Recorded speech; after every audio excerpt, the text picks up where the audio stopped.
Comment mieux lutter contre les violences sexistes et sexuelles? En France, plusieurs organisations et associations se sont regroupées pour agir. Leur nom, la Coalition féministe, un collectif qui vient de publier 140 propositions qui serviraient de base pour une grande loi contre les violences sexuelles. Reste à savoir si elles seront entendues et suivies des faits. Pour en parler avec nous, Laure Slimani, bonsoir. Vous êtes porte-parole de la Fondation des femmes et également adjointe écologiste au maire de Rouen. Merci d'être avec nous. Merci, et bonsoir également à Yseline Fourtic-Dutard. Vous êtes, quant à vous, coprésidente du collectif Ensemble contre le sexisme. Yseline Fourtic-Dutard, 140 propositions, je le disais, beaucoup de pistes de travail pour une loi globale, c'est ce que vous demandez. La juridiction actuelle n'est pas suffisante dans le domaine des violences sexistes et sexuelles, selon vous? Non, l'état du droit que nous avons actuellement et surtout les moyens qui sont mis en œuvre et qui sont déployés pour lutter contre les violences faites aux femmes, contre le sexisme, contre la culture du viol, ne sont pas encore au rendez-vous pour éradiquer un phénomène qui est massif. Nous avons besoin de mesures dans tous les domaines et c'est pour ça que cette coalition est une coalition d'ampleur. En un mot, de quelle violence parle-t-on exactement par rapport à ces mesures ? Mais on parle de l'ensemble des violences qui sont infligées aux femmes. Il n'y a pas de petites violences en matière de violences patriarcales. Il y a les insultes dans la rue, il y a les barrières à l'émancipation économique, il y a bien sûr les viols, les violences sexuelles. Les petites violences, ça n'existe pas et le quotidien des femmes, c'est encore la domination masculine. Et parce que au sein de ce collectif, Laure Slimani, l'un de vos constats, et c'est un paradoxe, c'est que depuis le mouvement MeToo en 2017, la parole, elle se libère, bien entendu, mais ça ne suit pas au niveau de la justice. Vous le résumez comme ça? Oui, effectivement, ça fait 8 ans que le mouvement MeToo s'est lancé en 2017. Et depuis 8 ans, force est de constater que rien n'a changé, rien de substantiel n'a changé. Un autre enjeu de cette grande loi que nous demandons, c'est aussi le financement. C'est aussi qu'il faut un budget que nous avons estimé à 300 millions d'euros, 350 millions d'euros. C'est très peu au regard du budget de l'État, mais ça peut faire la différence pour des dizaines de milliers de femmes et d'enfants. Je précise juste que cette loi intégrale contre les violences sexuelles, elle concerne aussi les enfants qui sont victimes. Dont on a beaucoup parlé en première partie, vous avez dû suivre effectivement cet entretien passionnant. Est-ce que depuis le procès Mazan, qui a beaucoup secoué l'actualité judiciaire ces derniers mois en France, il y a un renouveau, une nouvelle voie au niveau de la justice selon vous? En tout cas, nous, c'est justement suite à ce procès que nous avons décidé de nous réunir, associations, avec 130 associations pour créer cette coalition. Ça, c'est suite à ce procès, c'est ça que vous voulez dire? Oui, c'est dans la foulée de ce procès. Il y avait un processus qui avait commencé auparavant et ça a été le déclencheur pour sortir ces mesures, pour les mettre sur la table et pour demander aux décideurs et décideuses politiques de s'en saisir. Aujourd'hui, il y a une coalition de parlementaires qui travaillent pour proposer une loi en ce sens. Le gouvernement aussi, même si la situation est un peu instable. Et il y a quand même eu des condamnations emblématiques, on va dire, qui ont fait la différence, enfin en tout cas qui ont marqué une différence, je pense à celle de Gérard Depardieu ou de Stéphane Plaza. Mais dans les faits, dans la loi, sur les moyens, les choses ne bougent pas. Donc nous disons aujourd'hui qu'il y a urgence.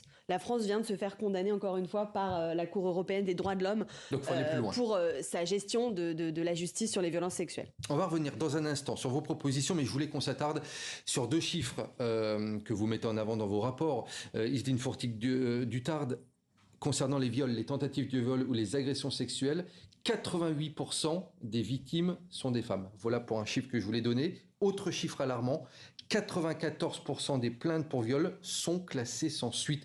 Comment vous expliquez un chiffre aussi haut? Eh bien parce que, en premier lieu, la police et la justice ne disposent pas des moyens nécessaires pour mener les mesures d'enquête et d'instruction qui permettent de recueillir correctement la parole des victimes, qui permettent également d'entendre les auteurs et de les mettre hors d'état de nuire. Et c'est pour cette raison que nous avons autant de classements sans suite, c'est parce que les moyens d'enquête ne sont pas au rendez-vous aujourd'hui. Vous voulez dire par là que je suis une femme, je viens porter plainte, j'ai que 6% de chance que ma plainte arrive à terme puisqu'il n'y a pas suffisamment d'effectifs? Tout à fait.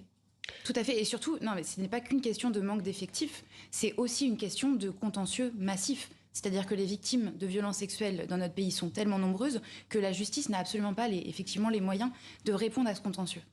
Et l'État n'a pas pris la mesure non plus du caractère massif de ce contentieux, du fait que la justice doit être dotée de moyens beaucoup plus importants et qu'elle doit aussi se spécialiser sur les violences sexuelles. C'est aussi ce que nous préconisons à l'instar de ce qui se passe en Espagne. Justement, Laure Slimani, ça fait partie de vos propositions. Vous demandez à ce que, au sein de la justice, il y ait des juges qui soient spécialisés dans ces violences sexistes et sexuelles. C'est pas le cas actuellement?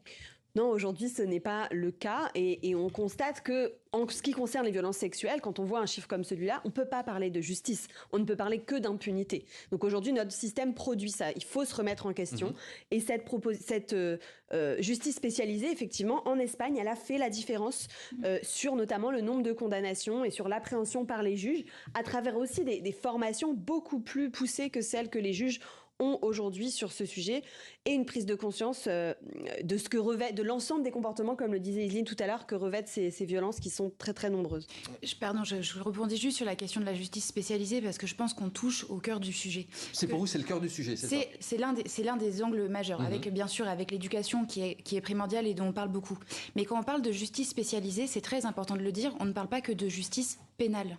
On parle aussi de justice civile. On parle de mettre en place une juridiction qui permette de lutter contre toutes les violences faites aux femmes, évidemment les violences qui sont dénoncées et qui sont des infractions pénales, mais également de prendre en compte les contextes de séparation qui peuvent mener à des conflits et à la réitération des violences, prendre en fait l'ensemble du système judiciaire et faire en sorte qu'il soit à même de lutter contre les violences. Et vous souhaitez aussi que la justice soit plus sévère, c'est vous qui le dites. Vous pensez que la justice est trop laxiste aujourd'hui dans ces affaires-là ? Ce qui est sûr, c'est que la justice, elle ne permet pas de répondre aux femmes qui souhaitent se tourner vers elle pour obtenir réparation. Donc la question, c'est pas tellement celle du laxisme. Les peines, elles existent. Le code pénal, il prévoit un certain nombre d'infractions avec des quantums de peine qui sont importants. On peut mieux faire sur les circonstances aggravantes, sur le cumul des circonstances aggravantes. Mais la question, c'est surtout comment est-ce qu'on arrive au bout du procès. Laura Slimani, je le disais, 140 propositions au final, j'en ai retenu quelques-unes. Il y en a une qui, moi, que j'ai retenue, c'est celle concernant la protection des enfants. Vous appelez à la mise en place d'une infraction spécifique d'inceste. Personnellement, en préparant cette émission, je pensais que ça existait déjà. Ce n'est donc pas le cas. Comment est-ce qu'on fait pour aller plus loin justement sur cette question de la protection des enfants ? Le juge Durand que vous receviez juste avant a coordonné une grande commission, la Civise, et en fait cette loi intégrale, puisque ces propositions n'ont pas été reprises par le gouvernement de l'époque, nous avons intégré toutes ces propositions à cette loi intégrale, dont effectivement la reconnaissance d'une infraction spécifique pour l'inceste, qui est une réalité qui touche des millions de personnes dans notre pays et qui aujourd'hui effectivement n'est pas caractérisée comme telle dans la loi, alors même que le cadre familial dans lequel elle a lieu lui donne une gravité et des contours aussi particuliers qui méritent qu'il soit reconnu comme tel. Il y a aussi la prévention vis-à-vis des enfants. Il faut poser la question aux enfants de ce qu'ils vivent à la maison et ça c'est aussi une des propositions phares de cette loi intégrale, que chaque année les enfants puissent avoir un entretien annuel avec un professionnel pour pouvoir juste poser la question. Oui, parce qu'on a compris, ces propositions, c'est pour au final une politique globale. C'est ça l'objectif. C'est une loi de programmation finalement. Une loi de programmation. Et vous dites, cette loi de programmation, elle est importante, mais elle coûte très cher. Vous la comptabilisez à 2,6 milliards d'euros. Aujourd'hui, c'est un peu moins de 13 millions d'euros contre les violences sexistes et sexuelles en France. C'est là que le bas blesse, selon vous, en France, c'est cette question financière ? Oui, le bas blesse sur la question financière et je suis contente que vous en parliez parce qu'on est en septembre. Alors effectivement, Laura le disait, on a une petite instabilité au niveau du gouvernement, mais quoi qu'il en soit, on va rentrer dans la période budgétaire. Et on attend fortement de la part du gouvernement des annonces et des moyens consacrés à l'ensemble des violences faites aux femmes, pas simplement, entre guillemets, parce que le terme simplement est mal choisi, mais pas juste les violences sexuelles et sexistes, mais toutes les violences qui découlent de la culture du viol, qui découlent du sexisme dans tous les pans de la société. Et il faut effectivement beaucoup plus de moyens pour ça. On n'est pas du tout au niveau. Yseline Fourtig-Dutard, vous vous inquiétez de la montée du masculinisme également dans la société. Vous dites que c'est une sorte de réflexe identitaire masculin qui se développe face au progrès des droits des femmes. Oui. Ça, ce n'est pas intégré directement dans vos propositions de loi, mais c'est une tendance de fond que vous voyez dans la société. Oui, c'est une tendance de fond qu'on voit, c'est une tendance qu'on observe politiquement avec la montée notamment de l'extrême droite, avec la montée des mouvements conservateurs. On observe que toujours les femmes, quand elles progressent dans leurs droits, elles font face à un backlash très important. Et actuellement, ce backlash, il s'incarne dans le masculinisme.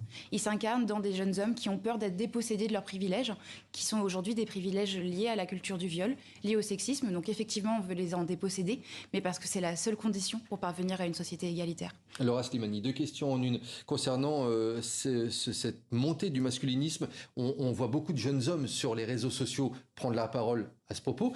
Et sur les réseaux sociaux, on voit également de plus en plus de femmes témoigner, avoir une parole plus libre sur ce qu'elles vivent. En gros, c'est un vecteur, un moyen de témoignage pour le meilleur et pour le pire.